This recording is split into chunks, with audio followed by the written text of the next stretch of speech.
আমার নবীজির কাছে একদল সাহাবী গিয়ে বলেন, ইয়া রাসূলুল্লাহ, আমার এমক এমক গুনাহ হয়ে গেছে, এমক এমক গুনাহ হয়ে গেছে, এমক এমক গুনাহ হয়ে গেছে, আমি কি করব? আমার পরিত্রাণের পথ কি? ইয়া রাসূলুল্লাহ, আমার পরিত্রাণের পথ কি?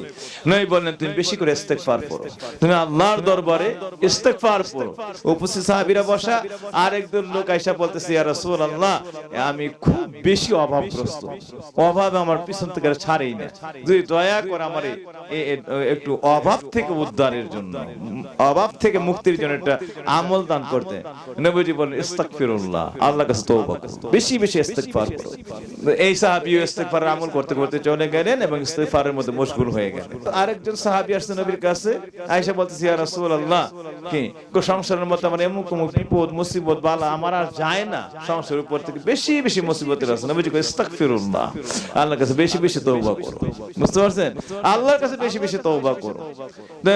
এই সাহাবী তওবার আমল করতে করতে চলে গেলেন, এমন তওবায় মশগুল হয়ে গেলেন। তা আরেক সাহাবী আসছে আল্লাহর রাসূলের কাছে, ইয়া রাসূলুল্লাহ, আপনি দয়া করে আমাকে একটা রহমতি উপদেশ দান করতেন, আমাকে যদি একটু ওসিয়ত করতেন। সাহাবী বলেন, কি বিষয়? কি ইয়া রাসূলুল্লাহ, আমার ঋণ আর যায় না, এত ঋণ, একটা বোটা লেগেই থাকে, একটা বোটা লেগেই থাকে, আমি কোনো অবস্থাতেই ঋণ থেকে মুক্ত হতে পারি না। নবীজি বলেন, ইস্তাগফিরুল্লাহ, তুমি আল্লাহর কাছে তওবা করো, বেশি বেশি করে তওবা করো। সাহাবী তওবায় মশগুল হয়ে গেলেন।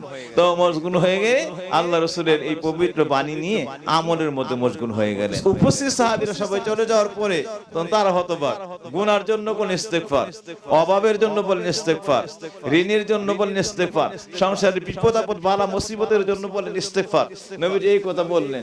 তো সাহাবীরা আশ্চর্য হয়ে ওই যারা প্রশ্ন নিয়ে আসছিল তারা চলে যাওয়ার পরে সাহাবীরা নবীকে জিজ্ঞাসা করে, ইয়া রাসূলুল্লাহ, বিপদগ্রস্ত লোককে তাই বললেন, অভাবগ্রস্ত লোককে তাই বললেন, গুনাহগার লোককে তাই বললেন, এবং ঋণগ্রস্ত লোককে তাই বললেন। ইয়া রাসূলুল্লাহ, একই আমলের নির্দেশ দিয়ে দিন সবাইকে। আমার নবী বলেন, সাহাবীরা রে, তোমরা জানো না, আমি দেখেছি আল্লাহর দরবারে যেই ব্যক্তি আল্লাহর দরবারে বেশি বেশি ইস্তেগফার করে, সেই ব্যক্তিকে আল্লাহ অভাব, বিমারি, ঋণ, মুসিবত, সংসারে যাওয়া সমস্ত কিছু থেকে আল্লাহ উদ্ধারের স্বয়ং জামিনদার হয়ে যায়। আল্লাহু আকবার। যেই ব্যক্তি বেশি বেশি আল্লাহর কাছে ইস্তিগফার করে, আল্লাহর মায়া লেগে যায়, আল্লাহর তার প্রতি মন করে যায়, আল্লাহ রাব্বুল আলামিন তার দয়া হয়ে যায়। যখন দয়া হয়ে যায়, দয়ার মধ্যে তার সমস্ত কিছু গুছে যাওয়ার সমাধান শুরু হয়ে যায়। সুবহানাল্লাহ, আল্লাহু আকবার। তাইলে আমরাও বেশি বেশি ইস্তিগফার চাই কি চাই না? সবাই বলেন, চাই কি চাই না?